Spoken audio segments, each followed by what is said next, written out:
అంబటి రాయుడు ప్రపంచవ్యాప్తంగా అందరికీ తెలుసు. మంచి క్రికెటర్ అండ్ మంచి కోచ్ కూడా. ఆఫ్‌కోర్స్ తన దగ్గరుండి ఐపీఎల్ జట్లను గూడా గెలిపిస్తా ఉంటాడు. అండ్ తన దగ్గర ట్రైన్ అయిన వాళ్ళు మంచి మంచి రంజీ ట్రోఫీలు ఎక్కడెక్కడో ఆడుతా ఉంటారు. Is a very good guide, cricket coach and మంచి ప్లేయర్. ఇక ఆయన గురించి ప్రపంచవ్యాప్తంగా అందరికి తెలుసు. వేరే వేరే దేశాల్లో గూడా ఆయన గురించి మాట్లాడుకునే వాళ్ళుంటారు. ఐపీఎల్ వేలంలో గూడా అత్యధిక రెమ్యునరేషన్‌కి అమ్ముడుపోయే అటువంటి ఒక మంచి క్రికెటర్. ఇక ఆయన గురించి అందరికీ తెలుసు. సో, ఇక్కడికి ఫుల్ స్టాప్ పెట్టేస్తే ఈ మధ్య కాలంలో ఆయన డిసెంబర్ 28 అనుకుంటా మన వైఎస్ఆర్‌సీపీ పార్టీలో చేరాడు. ఆయన ఆల్రెడీ వైఎస్ఆర్‌సీపీలో చేరుతాడు అని నెల నుంచి ఒక మాట వినిపిస్తుంది. అప్పటికే ఆంధ్ర ఐపీఎల్ జట్టు ఒకటుంటది. దానికి అంబటి వెనకాలే ఉండి నడిపిస్తాడు అని చెప్పి వైసీపీ వాళ్ళు కూడా ఒక ప్రచారం చేశారు. ఆ బాధ్యతలు కూడా అప్పగించారు. ఇవన్నీ గబగబా జరిగిపోయాయన్నమాట.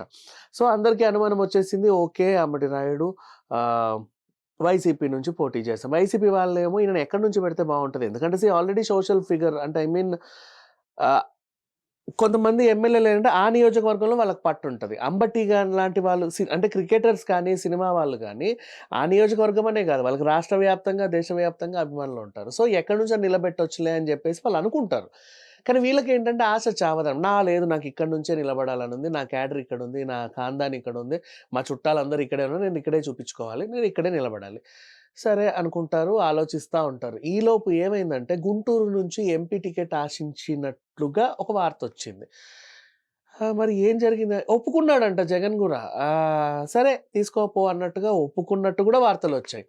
మరి ఏమైందో తెలీదు. 1 వీక్‌లో నేను రాజకీయ సన్యాసం తీసుకుంటున్నాను. నేను రాజకీయాలకు చాలా దూరంగా ఉండాలనుకుంటున్నాను. కొన్ని రోజులు నేను క్రికెట్ బాధ్యతలు మాత్రమే స్వీకరించాలనుకుంటున్నాను. అది చాలా పెద్ద బాధ్యతలు నా మీద పెట్టారు. దాన్ని ఎట్లా చేయాలో అర్థం కాక నేను తబ్బిబుబ్బి అయిపోతున్నా. సో, నేను క్రికెట్టే చూసుకుంటా. నేను రాజకీయం గురించి అసలు ఆ స్పెల్లింగ్ గురించి కూడా నాకు పలకడం ఇష్టం లేదు. ఫ్యూచర్‌లో ఎప్పుడైనా నాకు అనిపిస్తే నేను అప్పుడు చెబుతా అన్నాడు. సరే అందరూ కూడా ఏం అయ్యి ఉంటదిలే. అంటే ఈ మధ్య కాలంలోనే రిటైర్ అయ్యి క్రికెట్ నుంచి బయటికొచ్చాడు గదా! ఇంకా పాపం ఆ ఫీలింగ్స్ పోలేదు. వేరేట్లయితే మనకి 'బిగ్ బాస్' హౌస్ నుంచి బయటికొచ్చినా కూడా చాలామంది ఒక నెల రోజులు ఇంకా 'బిగ్ బాస్‌లోనే' జీవిస్తా ఉంటారు చూడు అలా అన్నమాట. ఇలా రిటైర్మెంట్ తీసుకున్నప్పటికీ ఇంకా ఆయనకి పాపం ఆ క్రికెట్ మీదున్న ఆ ఆసక్తి అదేదైతే ఉందో అది ఇంకా పోలేదేమో. పోనీలే ఇవాళ కాకపోతే రేపో మాపో వస్తాడు. ఎలాగో కోచ్‌గానన్నా ఉన్నాడు గదా! అని జెప్పేసి సాటిస్ఫై అవుతున్నారందరూ. ఈలోపు ఏమైంది? ఈయనెళ్లి చక్కగా ఒక పూలగుచ్చం పట్టుకొనెళ్లి పవన్ కళ్యాణ్ గారిని కలిసారనమాట. ఆయన భావజాలాలు, నా భావజాలాలు, ఆయన మైండ్ సెట్టు, నా మైండ్ సెట్టు, ఆయన అనుకునే విధి విధానాలు, నా విధి విధానాలు అన్నీ సేమ్ టు సేమ్ డిట్టో అనమాట. అసలంటే జిరాక్స్ కాపీలాగా ఉన్నాయి. అందుకే నేను ఆయన్ని అభిమానిస్తున్నానని చెప్పి ఒక ప్రకటన అనేది విడుదల చేశాడు. సో, ఇప్పుడు అందరికీ అర్థమైన విషయం ఏంటంటే, ఓహో! ఈయన వైసీపీ నుంచి రాజీనామా చేసింది జనసేనలోకి జాయిన్ అవ్వడానికి అని అనుకున్నారు. సరే పోనీ అంతా బానే జరిగింది. వారం రోజుల్లో అసలు ఏమైంది అంత ఆహ్, ఐ మీన్ అంటే అంటే అంతకుముందు జగన్ గారి గురించి అలాగే చెప్పాను. నాకు జగన్ అంటే అసలు ఇది బాబోయ్! నాకు జగన్‌ని చూసాక పొద్దున్న లేసి నాకు దేవుడి కంటే జగనే ఎక్కువ. ఆయన విధి విధానాలు, ఆయన ప్రకటించే ఇవన్నీ అవి ఇవి అన్నీ సూపరు. కెవ్వు కేక అన్నాడు.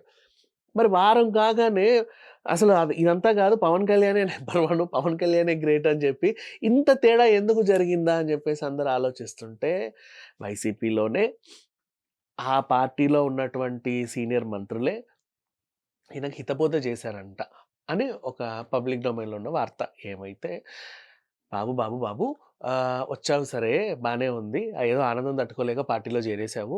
ఇక్కడ విషయం ఏంటంటే మేమే ఇక్కడ ఉండాలా, ఊడాలా అన్నట్టు ఆలోచిస్తున్నాము. నువ్వు ఇప్పుడే ఫ్రెష్‌గా వచ్చేసావు. ఇక్కడ అంత ఇరగదీసే లెవెల్‌లో ఏమీ జరగట్లేదు. ఆయన అన్నాడులే నీకదేదో ఇస్తానని చెప్పి ఆల్రెడీ ఆ స్థానానికి ఇంతమంది లిస్ట్ ఉంది. నువ్వు నిన్న గాక మొన్నొచ్చావు. రాత్రొచ్చావు. పొద్దున్నే నీకెందుకు ఇస్తారు టికెట్టు? కొంచెం మానుకో ఎందుకైనా మంచిది. అందులో పో. మేము గూడా అటే రేపో మాపో వస్తాం. నువ్వైతే ఇప్పుడెళ్ళు అని చెప్పితే ఈయన వెంటనే అవునేమో! నిజమేనేమో! ఇంత పెద్ద పెద్ద మనుషులు నాకిలా చెప్తుంటే మరి ఇది ఆహ్, ఆలోచించాల్సిన విషయమేనని ఆలోచించి రాత్రి పడుకొని తెల్లారి లేచి వెంటనే వైసీపీ నుంచి జనసేనకెళ్ళిపోయాడన్నట్టుగా వార్తలొస్తున్నాయి. మరి వీళ్ళు చెప్పిన వాళ్ళు నిజంగానే ఆయన్ని పంపియడానికి వీళ్ళు గూడా వెళ్ళడానికి చెప్పారా? లేకపోతే ఇదొక స్ట్రాటజీయా? ఈయనెళ్ళిపోతే ఆ గుంటూరు సీటుని వీళ్ళకి తెలిసిన వాళ్ళకి ఇచ్చుకోవచ్చు కదా! అన్నట్లుగా ఏమన్నా ప్రణాళిక సిద్ధం చేశారనేది మాత్రం తెలియాల్సుంది. బట్ అంబటి ప్రస్తుతం 'పవన్ కళ్యాణ్' గారితో మాత్రం రాసుకుంటూ, పూసుకుంటూ తిరుగుతున్నారనైతే ఆహ్, వాస్తవం. ఇంతకుముందు ఎలాగైతే వైసీపీ అంటే అది, వైసీపీ అంటే ఇది అని చెప్పుకున్నాడో, ఇప్పుడు 'పవన్ కళ్యాణ్' అంటే ఇది, 'పవన్ కళ్యాణ్' అంటే అది అని చెప్పుకుంటూ వస్తున్నాడనమాట. మరి ఈ మార్పుకు కారణమైనటువంటి ఆ మంతులు ఎవరనేది మాత్రం ప్రస్తుతం ఎవరికీ తెలీదు. సస్పెన్స్‌గానే ఉంది. రేపో మాపో ఇందులో నుంచి ఎవరైనా జనసేనకో, టీడీపీకో జంప్ అయిపోతే అప్పుడు అనుకోవచ్చు. ఓహో! వీళ్ళేనా మన అంబటికి గూడా మొత్తం నూరిపోసింది అని అప్పుడు తెలుస్తాయి. వేచి చూద్దాం. Thank you so much.